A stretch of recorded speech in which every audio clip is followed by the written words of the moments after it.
Hi friends, Congress బీజేపీలా మారింది, BJP Congress లా మారింది అని తెలంగాణలో కాంగ్రెస్ పార్టీ గురించి బీజేపీ గురించి గత కొంతకాలంగా వినిపిస్తున్న మాటలు. ఆ మాటల వెనక నిజం ఉందా లేదా అంటే కొంత నిజం ఉన్నట్టుగానే మనకు కనిపిస్తోంది. రామచంద్రరావు గారు తెలంగాణ భారతీయ జనతా పార్టీ అధ్యక్షులు అయ్యారు. ఆ తర్వాత జరిగిన కొన్ని పరిణామాలు అవన్నీ చూస్తుంటే ఒకప్పటి కాంగ్రెస్ పార్టీ పరిణామాలను తలపిస్తూ వచ్చాయి. భారతీయ జనతా పార్టీ కార్యకర్తలలో కొంతమంది సోషల్ మీడియాలో రామచంద్రరావు గారిని పెట్టారేంటి, ఊరు పేరు లేని వ్యక్తిని పెట్టారేంటి, డమ్మీ క్యాండిడేట్ని పెట్టారేంటి, ఫలానా వ్యక్తిని పెట్టాల్సింది లేదు, ఫలానా వ్యక్తిని పెట్టాల్సింది, అగ్రెసివ్గా మాట్లాడాలి కదా, అగ్రెసివ్గా ముందుకు తీసుకెళ్లాలి కదా భారతీయ జనతా పార్టీకి సంబంధించిన విషయాలు వివరాలు, ఇట్లా కొంతమంది మాట్లాడడం మనం గమనించవచ్చు. అయితే అండి, కాంగ్రెస్లో ఈ సంస్కృతి ఉండేది, భారతీయ జనతా పార్టీలో ఈ సంస్కృతి లేదు. ఎందుకు అనంటే కాంగ్రెస్ పార్టీ అనేది ఒక వ్యక్తి చేతిలో, ఒక కుటుంబం చేతిలోనే ఉంటూ వచ్చింది. మీరు మొత్తం భారతదేశానికి స్వాతంత్ర్యం వచ్చినప్పటి నుంచి చూస్తే పూర్తిగా కాంగ్రెస్ పార్టీ ఒక కుటుంబం చేతుల్లో మాత్రమే ఉంది. ఆ కుటుంబం ఎలా చెబితే అలా ఉండేది. సో ఒక రకమైన డివైడ్ టాక్, ఏంటి ఈ ఒక్క కుటుంబం చేతుల్లోనే ఉంది అన్న ఆలోచన ఎవరెవరికైతే వచ్చేదో వాళ్ళు గొడవ ఇవన్నీ చేస్తూ ఉండేవాళ్ళు, ఆ విషయం బయటికి చెప్పకుండా. అలాగే కాంగ్రెస్ పార్టీలో రెబల్స్ చాలా మంది ఉండేవారు. అంటే అధిష్టానం చెప్పేది నచ్చనటువంటి వాళ్ళు, లేదు ఆ లోకల్లో ఉండే తమ అధ్యక్షులు గాని ముఖ్యమంత్రులు గాని నచ్చనటువంటి వాళ్ళు రెబల్స్ గా ఉండేవాళ్ళు. తెలంగాణకు లేదా ఆంధ్రప్రదేశ్కి అదేం కొత్త కాదు. కానీ భారతీయ జనతా పార్టీ ఎప్పుడు కూడా ఆ డైరెక్షన్ లో వెళ్ళలేదు. కానీ ఈ మధ్య చూస్తే తెలంగాణలో కొన్ని పరిణామాలు ఆ డైరెక్షన్ లో వెళ్ళినట్టుగా కనిపిస్తోంది. దాని నుంచి బయటపడాలి అని చెప్పి మనం కోరుకుందాం. ఆయనేమి డమ్మీ క్యాండిడేట్ కాదు, నిన్న మొన్న పార్టీలోకి వచ్చిన వ్యక్తి కాదు. వేరే పార్టీలో జాయిన్ అయ్యి అక్కడి విధానాలు నచ్చక భారతీయ జనతా పార్టీ లోపలికి దూకిన క్యాండిడేటు కాదు. ఎవరు వారు? 1977-80 ఎప్పటి కాలం అండి 77-80 అంటే? ఆలోచించండి. ఆ టైంలో ఆయన రైల్వే డిగ్రీ కాలేజ్లో ఉన్నప్పుడే స్టూడెంట్స్ యూనియన్ ప్రెసిడెంట్గా ఉన్నారు. తర్వాత ఉస్మానియా యూనివర్సిటీలో స్టూడెంట్స్ యూనియన్ సెక్రటరీగా ఉన్నారు. First state secretary Bharatiya Janata యువ మోర్చాకు, లీగల్ సెల్ కన్వీనర్గా ఉన్నారు ఆంధ్రప్రదేశ్ రాష్ట్ర భారతీయ జనతా పార్టీ యూనిట్కి. అంటే వాళ్ళకైనా సమస్యలు వచ్చినా ఏమైనా వచ్చినా లీగల్ సెల్ ద్వారా ప్రొసీడ్ అవ్వడం. ఎందుకంటే వీరు లాయర్. జాయింట్ కన్వీనర్గా ఉన్నారు నేషనల్ లీగల్ సెల్కి. 2008లో state spokesperson Bharatiya Janata పార్టీకి. ఇది ఆంధ్రప్రదేశ్ తెలంగాణ రెండు కలిసి ఉన్న టైంలో 2011 నుంచి 13 మధ్యలో ఆంధ్రప్రదేశ్ స్టేట్ జనరల్ సెక్రటరీ ఉన్నారు. 2014లో bar council of India member అయ్యారు.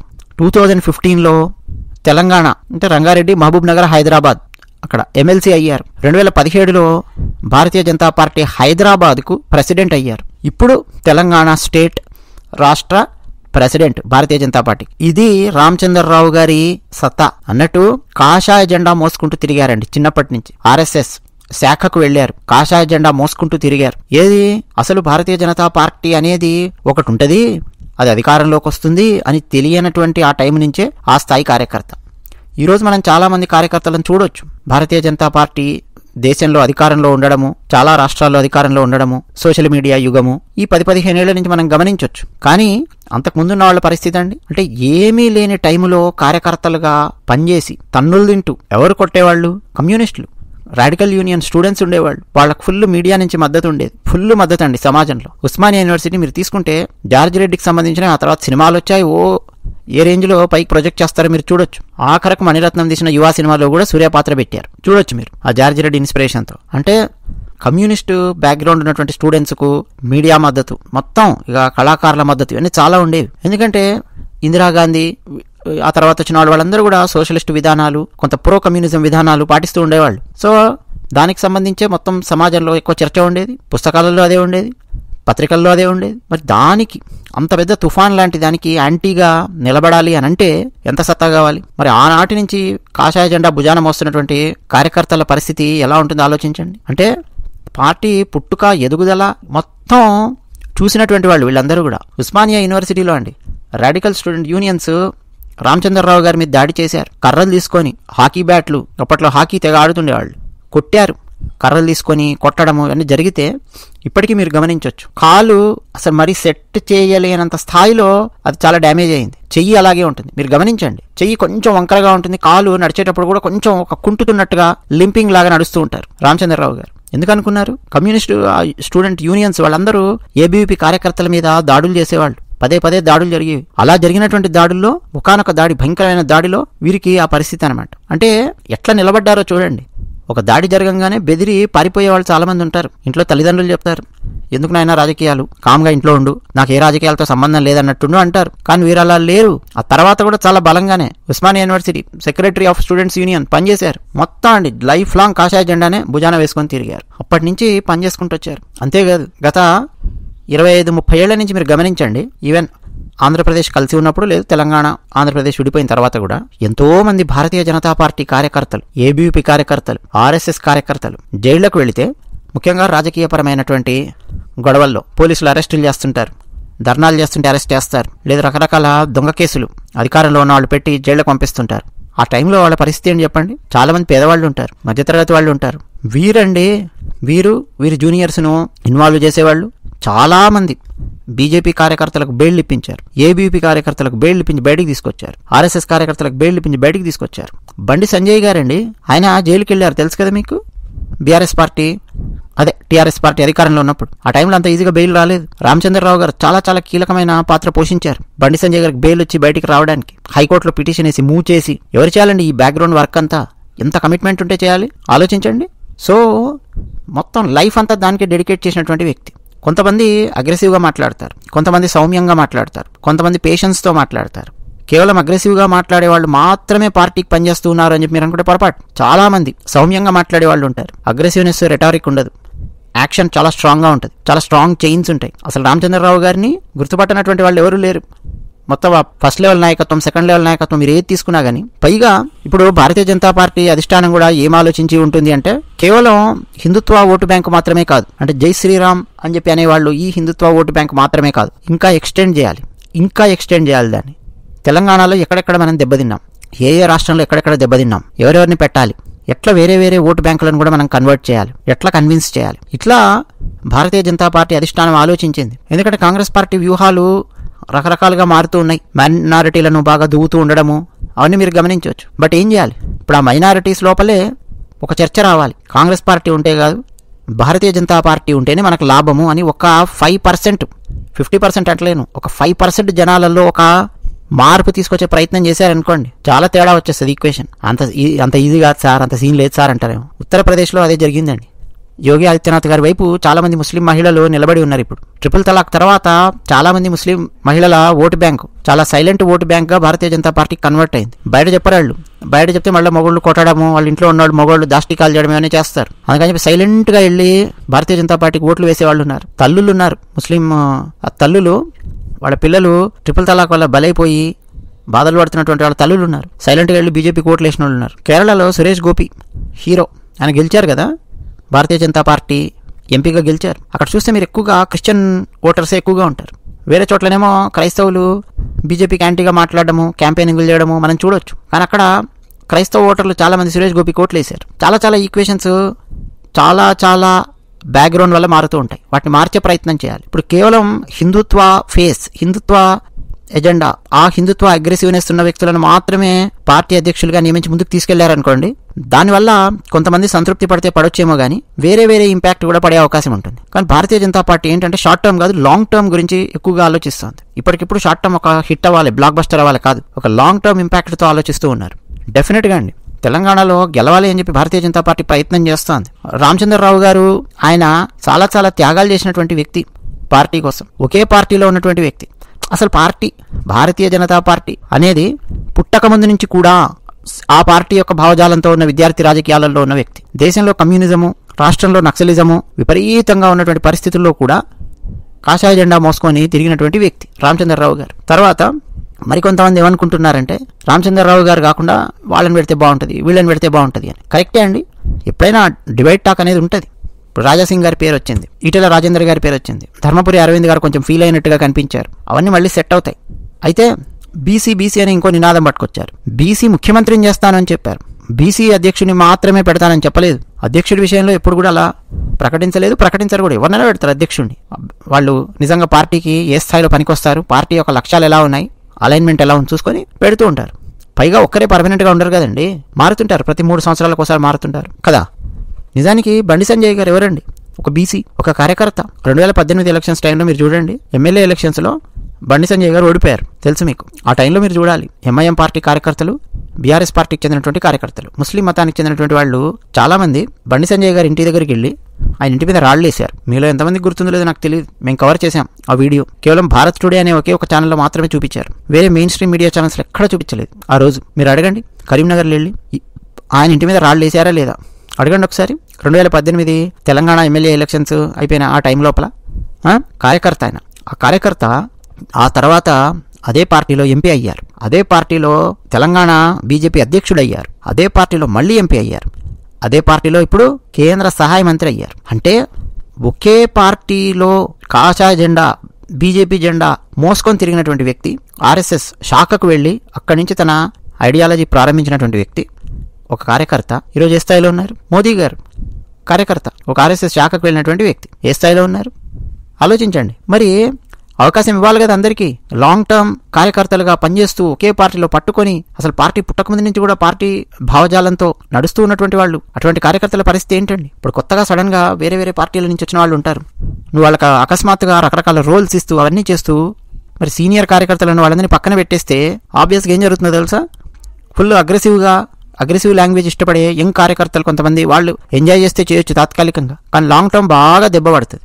సీనియర్ కార్యకర్తలు, సీనియర్ నాయకులు వాళ్ళందరూ సపోర్ట్ చేయడం మానేస్తారు. వాళ్ళందరిలో ఒక నిరాశ వచ్చేస్తుంది. అరే నిన్నమన్న పార్టీ లోపలికి వచ్చిన వాళ్ళేమో, అంటే వేరే వేరే పార్టీ నుంచి దూకి వచ్చిన వాళ్ళేమో రకరకాల రోల్స్ అవన్నీ ప్లే చేస్తున్నారు, మా పరిస్థితి ఇంతేనా అన్న ఫీలింగ్ వస్తుంది. దాన్ని బ్యాలెన్స్ చేస్తూ ఉంటుంది ఇప్పుడు భారతీయ జనతా పార్టీ. అలాగని చెప్పి వేరే పార్టీ నుంచి వచ్చిన వాళ్ళని పట్టించుకుంటుంది. హిమంత బిశ్వా శర్మ అస్సాం కాంగ్రెస్ నుంచి వచ్చారు, ముఖ్యమంత్రి పదవి ఇచ్చారు ఆయనకు. ఇవన్నీ బ్యాలెన్స్ చేసుకుంటూ ముందుకెళ్తూ ఉంటుంది. ఒకే వ్యక్తి చేతుల్లో, ఒకే కుటుంబం చేతుల్లో పెట్టడము అదేది కూడా చేయదు భారతీయ జనతా పార్టీ మీరు గమనిస్తే. ఎందుకంటే బీజేపీకి ఉన్నది నాయకుల బలం కంటే కార్యకర్తల బలం ఎక్కువ. కార్యకర్తలు నడిపిస్తుంటారు భారతీయ జనతా పార్టీని. అయితే సోషల్ మీడియా వచ్చిన తర్వాత ఏమైపోయిందంటే కేవలం కొంతమంది అగ్రెసివ్గా మాట్లాడేవాళ్ళు, అగ్రెసివ్గా రెచ్చిపోయేవాళ్ళు కార్యకర్తలు చాలా తీవ్రంగా రియాక్ట్ అవుతూ ఉంటారు. అంతెందుకు ఆపరేషన్ సింధూర్, ఆ సీజ్ ఫైర్ అనేటువంటి చెప్పంగానే చాలా మంది ఈవెన్ భారతీయ జనతా పార్టీకి మద్దతు ఇచ్చేవాళ్ళు, మోదీ గారికి మద్దతు ఇచ్చేటటువంటి వాళ్ళు కూడా భారతీయ జనతా పార్టీ కార్యకర్తల్లో చాలా మంది ఆవేశంగా రియాక్ట్ అయిన వాళ్ళు ఉన్నారు. అది జింగోయిజం అంటారండి. There is a big difference between jingoism and patriotism. There is a big difference between jingoism and nationalism. చాలా తేడా ఉంది. కేవలం యుద్ధం చేయడం ఒకటే కాదు భారతదేశం చేయాల్సిన పని చాలా ఉంది. ఆర్థికంగా ఎదగాలి, ఆర్థికంగా నెంబర్ 1 కావాలి, ప్రపంచంలో ఉన్న చాలా దేశాలు మన దేశం వైపు తలెత్తి చూసే విధంగా ఉండాలి. ఒక లాంగ్ టర్మ్ యుద్ధం లోపల మునిగిపోయి రష్యా గంక చేస్తున్నట్టు ఆ టైప్లో మునిగిపోతే రకరకాల సమస్యలు చాలా వస్తాయి. దానివల్ల ఎవరికి సమస్య? జనాలకు సమస్య. ఆ డైరెక్షన్లోకి తీసుకెళ్ళలేదు మోడీ గారు. దాన్ని ఆలోచించగలిగే సామర్థ్యం ఉండాలి కదండి. కానీ వెంటనే ఆవేశంగా రెచ్చిపోవడం, రియాక్ట్ అవ్వడం మనలో చాలా మంది, అది చాలా తప్పు. అలాగే రాజాసింగ్ గారు పార్టీ నుంచి వెళ్ళిపోవడము గమనించవచ్చు. mళ్ళీ వస్తారు ఆయన, ఎక్కడికి వెళ్ళారు ఆయన. రాజాసింగ్ గారికి ఏంటంటే ఆ ఏరియా లోపల ఆయన ఏ ప్రాంతం నుంచి అయితే వచ్చారో వాళ్ళ కుటుంబీకులు, ఆ ప్రాంతం నుంచి వచ్చినటువంటి వాళ్ళు, ఆ క్యాస్ట్కి చెందినటువంటి వాళ్ళు రాజాసింగ్ గారు ఉన్నటువంటి ఏరియా లోపల చాలా మంది ఉన్నారు, చాలా కుటుంబాలు ఉన్నాయి. ఒకటి, ఆ బలం చాలా ఉంది. 2, రాజాసింగ్ గారు ఏంటంటే ముందు నుంచి కూడా హనుమాన్ శోభాయాత్ర, శ్రీరామ్ యాత్ర ఇవన్నీ చేస్తూ ఉండేవారు. ఆ బలం అనేది చాలా ఉంది. ఆ హిందుత్వ ఎజెండాతో ఉన్నటువంటి బలం చాలా ఉంది, కార్యకర్తల బలం చాలా ఉంది. నిజానికి రాజాసింగ్ గారు బీజేపీ కాదు, విడిగా ఆయన ఇండిపెండెంట్గా పోటీ చేసినా గెలుస్తారు. అక్కడ ఏ పార్టీ తరఫున పోటీ చేసినా గెలుస్తారు. అక్కడ ఆ ప్రాంతంలో ఆ సత్తా రాజాసింగ్ గారికి ఉంది. బట్ కోపం తెచ్చుకొని ఆయన బయటికి వెళ్ళిపోవడం మనం గమనించవచ్చు. కానీ అండి, నేను ఫస్ట్ చెప్పానే బీజేపీ సంస్కృతి, కాంగ్రెస్ సంస్కృతి అని చెప్పి. ఇది బీజేపీ సంస్కృతి అయితే కాదు. కాంగ్రెస్ సంస్కృతి అలా ఉండేది. కాంగ్రెస్ పార్టీ మీద కోపంతో శరద్ పవార్ బయటికి వెళ్ళిపోయి ఎన్సీపీ అని చెప్పి పార్టీ పెట్టుకున్నారు. కాంగ్రెస్లో నాయకుడు ఉండేవాడు, ఆయన బయటికి వెళ్ళి పార్టీ పెట్టుకున్నారు. కాంగ్రెస్ బలం అనేది మహారాష్ట్రలో క్షీణించింది. ఆ తర్వాత పోనీ ఆయన ఏమన్నా లాభపడ్డారంటే తాత్కాలికమైన లాభమే తప్ప ఆయన కుటుంబము వాళ్ళ చుట్టే తిరుగుతూ ఉంటుంది. ఇప్పుడు విడిగా వెళ్ళి పార్టీ పెట్టుకున్నటువంటి వాళ్ళ పరిస్థితి ఎలా ఉంటుందంటే వాళ్ళ కుటుంబంలో ఉన్న వాళ్ళు ఎవరైనా స్ట్రాంగ్గా ఉంటే ముందుకు తీసుకెళ్ళడం ఒక లోకల్ పార్టీ లాగా తయారైపోతుంది. మనం చూడొచ్చు అన్ని లోకల్ పార్టీల పరిస్థితి అదే భారతదేశం లోపల. వాళ్ళ కుటుంబం వాళ్ళు తప్ప వేరే వాళ్ళు ఎవరైనా ఉంటారేమో చూడండి. ఏ లోకల్ పార్టీలో అయినా కానీ ఆ క్రీమీ లేయర్ లోపల ఉండరు. ఆ సిచ్యువేషన్ ఎదుర్కోవాల్సి ఉంటుంది, ఆ రేంజ్లో వెళ్లాల్సి ఉంటుంది. మమతా బెనర్జీ ఒక మంచి కాంగ్రెస్ కార్యకర్త. అసలు ఒకనొక టైం లోపల కార్ మీదకెక్కి, అంబాసిడర్ కార్ ఆ మీదకెక్కి గొడవ రచ్చరచ్చ చేసి ఆ ఫోటో బాగా వైరల్ అయింది. ఆమె కాంగ్రెస్ కార్యకర్త ఏ రేంజ్లో ఫైట్ చేసిందో చూడండి అని. అక్కడి నుంచి ఆమెకు పేరు వచ్చింది, కాంగ్రెస్ బాగా సీన్ ఇచ్చింది, అంతా ఇచ్చింది. కానీ ఆ తర్వాత ఆమె పదవులు ఆశించింది, ఆమెకు కావాల్సిన పదవి దక్కలేదు. అయితే నేను బయటికి వెళ్ళిపోతాను అని చెప్పి వెళ్ళిపోయింది, పార్టీ పెట్టుకుంది. మళ్ళీ ఆ టీఎంసీ అని పెట్టింది, అందులో కూడా కాంగ్రెస్ అనే పదం ఉంది, మీరు చూసుకోవచ్చు. ఇప్పుడు ఆ ముఖ్యమంత్రి అయింది. ఇట్లా మనకు 4-5 కేసులు కనిపిస్తాయి. ఫెయిల్ అయిన కేసులు కొన్ని వందలు కనిపిస్తాయి కాంగ్రెస్లో. అంటే రెబల్గా మారి బయటికి వెళ్ళిపోయి అటు ఇటు కాక వాళ్ళ భావజాలను ముందుకు తీసుకెళ్లలేక, పెద్ద క్యాన్వాస్ మీద వాళ్ళ వాయిస్ వినిపించలేక, తాత్కాలికంగా వాళ్ళ నియోజకవర్గాలకే పరిమితం అయిపోయి ఇబ్బంది పడుతున్నటువంటి వాళ్ళు కూడా చాలా మంది ఉన్నారు. సో అలాంటి సిచ్యువేషన్ భారతీయ జనతా పార్టీలో రాకూడదు. నేను ఒక పదవి ఆశించాను, నాకు అది దక్కలేదు, వెంటనే నేను పార్టీని బ్లేమ్ చేస్తాను, అగ్ర నాయకత్వాన్ని బ్లేమ్ చేస్తాను, పార్టీ నుంచి బయటికి వెళ్ళిపోతాను, వార్నింగ్ ఇస్తాను. ఇది కాంగ్రెస్ పార్టీలో ఉన్న మనస్తత్వం. భారతీయ జనతా పార్టీలో ఎటువంటి మనస్తత్వం లేదు. క్రమశిక్షణ కలిగినటువంటి నాయకులు ఉన్నారు. ఎందుకంటే ఆర్ఎస్ఎస్ శాఖ అక్కడి నుంచి స్టార్ట్ అయ్యి మీరు గమనిస్తే కూడా ఆ డిసిప్లిన్ మీరు చూడొచ్చు. ఆ లైన్ ఫామ్ అవడం కానీ, ఒక సర్కిల్ ఫామ్ అవడం కానీ, కూర్చునే విధానం కానీ, కొన్ని వందల మంది వచ్చినా సరే అదేం పోలీసులు లేరు అక్కడ, ఎవరు కర్రలు తీసుకొని కొట్టరు. ఒక కాషన్ ఇవ్వగానే టక్ లైన్ ఫామ్ అవుతారు, ఉపావిషానంగానే కూర్చుంటారు, ఉత్తిష్టానంగానే లేచి నిలబడతారు. మీరు గమనించవచ్చు ఆ డిసిప్లిన్ అనేది. సేమ్ అండి, రామచంద్రరావు గారు అక్కడి నుంచి స్టార్ట్ అయ్యారు. ఆయన అంత చిన్నప్పటి నుంచి ఆయన స్టార్ట్ అయ్యారు శాఖ అక్కడి నుంచి. మరి ఈ రోజు అలాంటి వ్యక్తికి ఒక అధ్యక్ష పదవి ఇస్తే ఎందుకు అంత తెగ ఫీల్ అయిపోతున్నారు? అగ్రెసివ్ గా మాట్లాడట్లేదు అని, ఆయన అగ్రెసివ్ గా మాట్లాడాలనే. చూద్దాం ఆయన ఏమేం మాట్లాడతారో, ఏమేం చేస్తారో. కేవలం అగ్రెసివ్ గా మాట్లాడడం వల్ల మాత్రమే పనులు అవ్వండి. వర్క్ చేయించాలి. బిహైండ్ ద సీన్స్ చాలా జరుగుతుంది. అది చాలా చాలా కీలకం. తర్వాత కేవలం ఒక వ్యక్తి వల్ల భారతీయ జనతా పార్టీ అనేది నడవదు. ఇద్దరు వ్యక్తుల వల్ల భారతీయ జనతా పార్టీ నడుస్తుందని చెప్పి అనుకుంటే పొరపాటు. భారతీయ జనతా పార్టీ నడిచేది కార్యకర్తల వల్ల, వ్యక్తుల వల్ల కాదు. వ్యక్తులే ఎక్కువైపోయి ఈ వ్యక్తి ఉంటే తప్ప నేను మద్దతు ఇవ్వను, ఈ వ్యక్తి ఉంటేనే నేను మద్దతు ఇస్తాను అన్నది వ్యక్తి పూజ కిందకి వెళ్తుంది. కాంగ్రెస్ పార్టీ రాజకీయాలు అవే. ఇందిరాగాంధీ, రాజీవ్ గాంధీ, ఆ కుటుంబం వాళ్లే ఉండాలి. సోనియా గాంధీ, ఇప్పుడు చూడండి వాళ్ళ జాతీయ అధ్యక్షులు మల్లికార్జున ఖర్గే గారు. కానీ మల్లికార్జున ఖర్గే గారి కంటే ఎక్కువ రాహుల్ గాంధీనే ఎక్కువ హైలైట్ చేస్తుంటుంది మీడియా. రాహుల్ గాంధీ కనుసన్నాలలోనే నడుస్తుంది. Rahul Gandhi is just an MP like other MPs in Congress party, but media is projecting Rahul Gandhi like anything. ఆయనే మొత్తం నడిపిస్తున్నాడు అన్నట్టుగానే ప్రొజెక్ట్ చేస్తూ ఉంటుంది. ఆఖరకు ఆయనకి ఏమీ కాకపోయినా 2024 ఎలక్షన్స్లో వాళ్ళ పార్టీ పబ్లిష్ చేసిన వాళ్ళ మేనిఫెస్టోలో జాతీయ అధ్యక్షుడు మల్లికార్జున ఖర్గే గారి ఫోటో ఉండాలి కదా. మెయిన్ ఎవరి ఫోటో ఉంటుంది? రాహుల్ గాంధీ ఫోటో ఉంటుంది. జాతీయ అధ్యక్షుడితో పాటు రాహుల్ గాంధీ ఫోటో ఉంటుంది. అసలు రాహుల్ గాంధీ ఎవరు? ఏంటి? ఎక్స్పీఎమ్మా, పిఎమ్మా, సీఎమ్మా, ఎక్స్సీఎమ్మా? ఎవరైనా చెప్పండి, ఏం చేశాడు ఆయన? ఎంపీ ఆయన, అంతే కదా. అయినా కానీ రాహుల్ గాంధీ ఫోటో వేస్తారు. ఎందుకంటే ఆ కుటుంబానికి చెందిన వ్యక్తి, గాంధీ కుటుంబానికి చెందిన వ్యక్తి కనుసన్నలలోనే ఉండాలి. సో అది కాంగ్రెస్ పార్టీ యొక్క లైన్, అది బీజేపీ లైన్ అది కాదు. బీజేపీ పార్టీలో ఏ వ్యక్తి ఉన్నా, ఏ వ్యక్తి లేకపోయినా పార్టీ నడుస్తుంది. అలా నడిచే విధంగానే ఉండాలి ఏ పార్టీ అయినా. అప్పుడే డెమోక్రసీకి మంచిది. ఫలానా వ్యక్తికి ఇవ్వాలి, ఫలానా వ్యక్తికి లేకపోతే డేంజరు అంటే ఇదే డేంజర్. ఆ మధ్య ద్రౌపది ముర్ము గారికి రాష్ట్రపతి పదవి ఇస్తే రకరకాల కామెంట్లు. కొంతమంది అయితే ఆమె చర్మం కలర్ మీద కామెంట్లు, కొంతమంది అయితే ఈమె ఊరు పేరు లేని ఆమెను తీసుకొచ్చారని ఆమె మీద కామెంట్స్, రకరకాల కామెంట్స్ అండి. ఇక మన తెలుగులో అయితే ఒకనొక ఛానల్, ఆ ఛానల్లో పనిచేసే ఒక సీనియర్ జర్నలిస్ట్ వెంకయ్యనాయుడు గారికి ఇయ్యలేదు. ఎందుకే అనిపిస్తుంది? ఉత్తర భారతదేశం, దక్షిణ భారతదేశం విడిపోవాలి అని చెప్పి కొన్ని అభిప్రాయాలు ఉంటాయి. ఇలాంటి అభిప్రాయాలు కరెక్టే అని చెప్పి ఎందుకు అనిపిస్తుంది? అసలు దక్షిణ భారతదేశంలో ఉన్న వ్యక్తిని అసలు కేర్ కూడా చేయట్లేదు. వెంకయ్యనాయుడు గారికి రాష్ట్రపతి పదవి ఇవ్వలేదని రెచ్చగొట్టే ప్రయత్నం చేస్తున్నాడు తెలుగు వాళ్ళని. ఒక పెద్ద సీనియర్ జర్నలిస్ట్ ఒక ఛానల్లో. మళ్ళీ ఇప్పుడు ఏమన్నారు? ఎందుకంటే ప్రస్తుతం ఆ ఛానల్ ఏ రాజకీయ పార్టీకి అయితే అండగా ఉందో ఆ రాజకీయ పార్టీ, భారతీయ జనతా పార్టీ రెండు కలిసి ఉన్నాయి ఇప్పుడు ఆంధ్రప్రదేశ్లో. కాబట్టి ఇప్పుడు ఏమన్నారు? ఇన్ని డ్రామాలండి. అంటే ఒక వ్యక్తికి ఇవ్వకపోతే ఇంక అయిపోయిందా? మరి ద్రౌపది ముర్ము గారు లాంటి వ్యక్తికి ఇవ్వడం వల్ల ఏమైనా నష్టం వచ్చిందా? ఒక ట్రైబల్ బ్యాక్గ్రౌండ్ నుంచి వచ్చినటువంటి ఒక వ్యక్తికి, ఒక మహిళకు, పూర్తిగా పార్టీకి అంకితమైపోయి పనిచేస్తున్నటువంటి ఒక మహిళకు ఒక అత్యున్నత పదవి ఇవ్వడం ద్వారా ఎంతమంది ట్రైబల్స్కి ఒక ఆత్మగౌరవాన్ని ఇస్తుందండి. అది కేవలం మనం గిరిజనులం, ఏదో అడవిలో ఉన్నాము, దీనివల్ల మనం ఏం సాధించలేకపోతున్నాము అన్న భావన చాలా మందికి దూరం అవుతుంది కదా. ఒక ఎగ్జాంపుల్గా చాలా మంది చూపిస్తారు. అదే ద్రౌపది ముర్ము గారు, ఈమె మన సంతాలీల తెగకు చెందినటువంటి వ్యక్తి. ఆమెనే అంత పెద్ద పదవిలోకి వెళ్ళినప్పుడు మనం ఎందుకు వెళ్ళలేము? అరే మనం కనీసం డిగ్రీ కూడా పూర్తి చేయలేమా?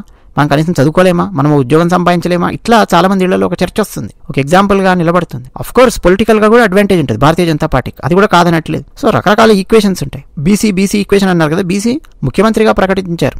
బీసీని ముఖ్యమంత్రిని చేస్తాము అని చెప్పారు. మోదీ గారు డైరెక్ట్ ప్రకటించి వెళ్ళారు. తెలంగాణలో బీజేపీ గెలిస్తే బీసీ ముఖ్యమంత్రి అన్నారు డైరెక్ట్గా. బట్ అధ్యక్షుల విషయంలో బీసీ అన్నటువంటి కాన్సెప్ట్ ఇప్పుడు అనవసరం, ఈ చర్చ అనవసరం. ఎందుకంటే బీసీ అధ్యక్షులు చాలా మంది ఉన్నారు. బండి సంజయ్ గారు బీసీ, లక్ష్మణ్ గారు బీసీ, బండారు దత్తాత్రేయ గారు బీసీ. బీసీలకు ఇవ్వలేదా? బీసీలకు ఇచ్చుకుంటూ వచ్చింది భారతీయ జనతా పార్టీ. చాలా కీలకంగా ఎదిగారు బీసీలు. బండి సంజయ్ గారే పెద్ద ఎగ్జాంపుల్. ఈటెల గారు పార్టీని నడిపించడం అనేది కొంచెం కష్టం అవుతుందండి, ఎందుకంటే ఐడియాలజీలో డిఫరెన్స్ ఉంటుంది. రామచంద్రరావు గారు ఏంటంటే బచ్పన్ నుంచి మొత్తం ఆర్ఎస్ఎస్, ఏబీవీపీ, ఆయన ఐడియాలజీ చాలా ఈజీగా కనెక్ట్ అయిపోతుంది కార్యకర్తలకు ఎట్లా దిశానిర్దేశం చేయాలి, ఏం చేయాలనేది ఆయనకు చాలా బాగా తెలుసు. ఆ ఐడియాలజీ మాత్రమే కాదు, కమ్యూనికేషన్ వ్యవస్థ ఎట్లుంటుంది, ఏం మాట్లాడతారు, ఏంటి లక్ష్యాలు పక్కాగా తెలుసు ఆయనకు. స్టూడెంట్ యూనియన్ నుంచి ఆయన పనిచేశారు, ఆయన సెక్రటరీగా, అక్కడి నుంచి వచ్చారు ఆయన. ఇప్పుడు కొత్తగా వచ్చినటువంటి ఈటెల రాజేందర్ గారు, ఆయన బ్యాక్గ్రౌండ్ కమ్యూనిజం, నక్సలైట్ల మద్దతు ఉన్నటువంటి కమ్యూనిజం బ్యాక్గ్రౌండ్, అక్కడి నుంచి వచ్చారు ఆయన. ఈటెల రాజేందర్ గారు అక్కడి నుంచి టీఆర్ఎస్ పార్టీ, ఆ తర్వాత బీజేపీలోకి వచ్చారు. ఒక ఐడియాలజీలో ఒక క్లాష్ ఉంటుంది ఎప్పుడు కూడా, కనెక్ట్ చేయాలన్నా, కమ్యూనికేట్ చేయాలన్నా. ఇప్పుడు బేసిక్గా మాట్లాడుతున్న నా ఐడియాలజీ ఒకటి ఉంటుందండి. ఇప్పుడు నన్ను తీసుకెళ్ళి ఏదో కమ్యూనిస్ట్ పార్టీకో ఇంకా దేనికో ఒక అధ్యక్ష పదవి ఇస్తా, జనరల్ సెక్రటరీ ఇస్తా అన్నారనుకోండి, ఏం జరుగుతుంది చెప్పండి? నేను వచ్చిన రూట్ వేరు, ఐడియాలజీ వేరు, నేను ఇంకేదో చెయ్యాలి, కల్పికొట్ర కావేటి రంగారాగా ఏంటంటో అయిపోతుంది. అవన్నీ బీజేపీ ఆలోచిస్తుంది. రాజాసింగ్ గారు కూడా ఆయన టీడీపీ నుంచి వచ్చారు తెలుసా మీకు, తెలుగుదేశం పార్టీ నుంచి భారతీయ జనతా పార్టీకి వచ్చారు. బట్ అలాగని చెప్పి ఆయన ఏమి ఎవరు తక్కువ చూడలేదు కదా. రాజాసింగ్ గారికి ఉన్నటువంటి గౌరవం ఆయనకుంది. కాకపోతే కొంత క్లాష్ అనేది ఏదో ఉందండి తెలంగాణలో. ఎక్కడో ఒక నాయకత్వానికి మధ్య ఆయన రాజాసింగ్ గారికి మధ్య ఏదో ఒక గ్యాప్, కమ్యూనికేషన్ గ్యాప్ ఉంది. ఎందుకో తెలియదు అది. మరి రాజాసింగ్ గారి ఓవర్ అగ్రెసివ్నెస్ వల్ల ఏమైనా పార్టీకి నష్టం వస్తుందని చెప్పి కొంతమంది భావిస్తున్నారా, లేకపోతే ఆయన ఎదుగుతూ ఉన్నాడు కాబట్టి అంతగా ఎదగాల్సిన అవసరం లేదు ఈయన అని చెప్పి ఆయనను తగ్గించాలని చెప్పి కొంతమంది ఏమైనా ప్రయత్నం చేస్తున్నారా, అది మనకు తెలియదు. రకరకాలుగా సోషల్ మీడియాలో రావడం తప్ప అది మనకు తెలియదు. బట్ ఆ కమ్యూనికేషన్ గ్యాప్ అనేది క్లోజ్ అవ్వాలని చెప్పి నేనైతే మనస్ఫూర్తిగా కోరుకుంటున్నా. ఎందుకంటే రాజాసింగ్ గారు లాంటి ఒక మంచి ఫైర్ బ్రాండ్ అవసరం కూడా భారతీయ జనతా పార్టీకి ఉంటుంది. డెఫినెట్గా ఆయన బీజేపీలోనే ఉండి రామచంద్రరావు గారికి మద్దతు ఇవ్వాలి, అందరూ కలిసి ముందుకు వెళ్ళాలి. తెలంగాణలో భారతీయ జనతా పార్టీని గెలిపించాలి అనే కళ, ఆ సాకారం దిశగా ప్రతి కార్యకర్త పనిచేసే డైరెక్షన్ లోపలికి వెళ్ళిపోవాలి. అందరితో సౌమ్యంగా, చక్కగా, పేషెన్స్తో, నాలెడ్జ్తో, కాన్స్టిట్యూషన్ మీద ఉన్నటువంటి అవగాహనతో కూడిన నాలెడ్జ్తో మాట్లాడగలిగే సామర్థ్యం, నడిపించగలిగే సామర్థ్యం రామచంద్రరావు గారికి 100% ఉంది. ఎందుకంటే ఆయన చరిత్ర మొత్తం చూస్తే మీకు అర్థమవుతుంది. ఆయన చరిత్ర గురించి తెలియనటువంటి వాళ్ళు మాట్లాడే మాటలు దాన్ని పట్టించుకోవాల్సిన అవసరం లేదు. రామచంద్రరావు గారు ఆయనేమి ఊరు పేరు లేని క్యాండిడేట్ కాదు, ఆయనేమి డమ్మీ క్యాండిడేట్ కాదు. చాలా మందికి ముఖ్యంగా ఈ సోషల్ మీడియా యుగంలో సోషల్ మీడియా వీరులకు రెటారిక్ అంటే బాగా నచ్చుతోంది. రెటారిక్ అంటే అండి ఆవేశపూరితంగా వార్నింగులు ఇవ్వడము, అవన్నీ పత్రికల్లో హెడ్లైన్స్గా, యూట్యూబ్లో థంబ్నెయిల్స్గా మారిపోయే విధంగా ఆవేశపూరితమైన డైలాగులు కొట్టడము, ఇది చాలా మందికి నచ్చుతోంది. కానీ దాంతో పని జరుగుతుందా?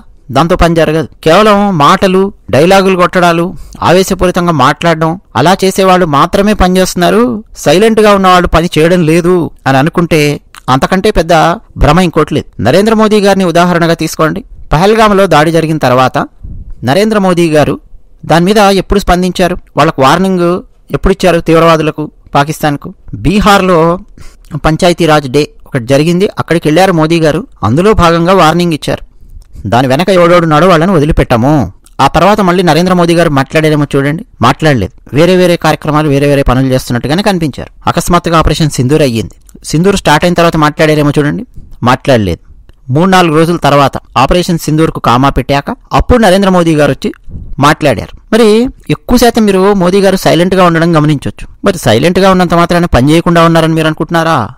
ఆ బ్యాక్గ్రౌండ్, బిహైండ్ ద సీన్స్ చాలా బ్రెయిన్ స్టార్మింగ్, చాలా పని నడిచింది. నరేంద్ర మోదీ గారు త్రివిధ దళాలను పరిగెత్తించారు. ఏం చేయాలి, దాని ఇంపాక్ట్ ఎలా ఉంటుంది, ఇలా చేస్తే వాళ్ళు అలా చేస్తే మనం ఎలా చేయాలి, వీళ్ళు ఇలా అంటే మనం ఏం చేయాలి, వ్యూహాలు, చాణక్యము, పవర్ని ఎట్లా ఉపయోగించాలి, ఇట్లా నరేంద్ర మోదీ గారు ఏం చేయాలి అది చేశారు. ట్రంప్ చూడొచ్చు మీరు, చాలా సందర్భాలలో ఆయన నేనే ఆపా అని చెప్పి చాలాసార్లు ఆయన మాట్లాడాడు. ట్విట్టర్లో అంటే ముఖ్యంగా ట్రూత్ అని చెప్పి ఉంటుంది, ఆయన దాంట్లో రెచ్చిపోయాడు. మోదీ గారు ఏం సమాధానం ఇలా, నువ్వు అరిచేదర్చుకో, కామ్గా ఉన్నారు, ప్రపంచం మొత్తానికి తెలుసు. ఒక్కసారి నరేంద్ర మోదీ గారు స్ట్రాంగ్గా చెప్పారు, వదిలేశారు. సో డీల్ చేసే విధానం ఒకటి ఉంటుందండి. అన్ని సందర్భాలలో కేవలం ఆవేశపూరితంగా రెటారిక్తో మాట్లాడే వాళ్ళు మాత్రమే పనిచేస్తుంటారని చెప్పి మీరు పొరపాటున కూడా అనుకోవద్దు.